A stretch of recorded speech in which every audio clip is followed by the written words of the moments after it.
Hi hello guys, সবাই কেমন আছো বলো। অনেকদিন পর আমি আবার ভিডিও করতে চলে এলাম।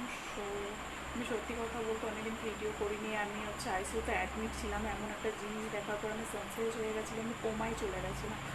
প্লিজ তোমরা ভিডিওটা দেখো, দেখলেই বুঝতে পারবে যে কেন, কি বৃত্তান্ত, কিসের জন্য আমি বলছি কথাটা।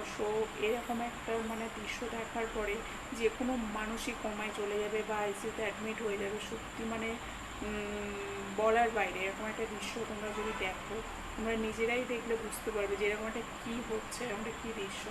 প্লিজ তোমরা পুরো ভিডিওটা দেখো, দেখলেই বুঝতে পারবে। দেখো।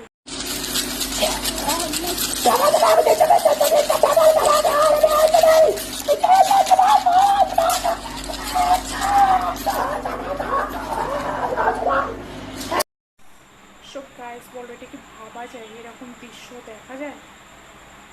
আনএভেলেবেল। এরকম একটা দৃশ্য দেখার পরে আমি সত্যি এই জন্য আমি কমায় চলে গেছিলাম। এর পরেও দেখো।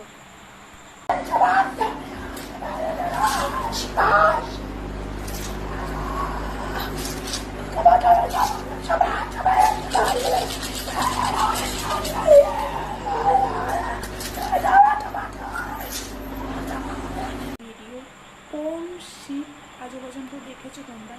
যারা হিন্দুরা তারা কোনোদিন দেখেছো শিবকে এরকম তাণ্ডব করতে? কোনোদিন কোনো জায়গায় শুনেছো শিব এইরকমভাবে তাণ্ডব করে, এরকমভাবে তাণ্ডব নাচ করে, হেনা তেনা? ও হচ্ছে হিন্দু হয়ে জানি না কি করছে। সবুজ সাথী আন্টি জেঠিমা যে কী করছে নিজেই বোঝা যাচ্ছে না। ও যে শিবের নিয়ে যে কী ছেলে খেলা করছে, তাণ্ডব করছে না অন্য কিছু কী করছে নিজেই বোঝা যাচ্ছে না। সো তোমরা প্লিজ কমেন্ট করে বলো কেমন লাগলো, কী লাগলো, এই তাণ্ডব দেখে তোমাদের কি ভালো লাগছে কি কী লাগছে, প্লিজ কমেন্ট করে একটু জানিও। টাটা।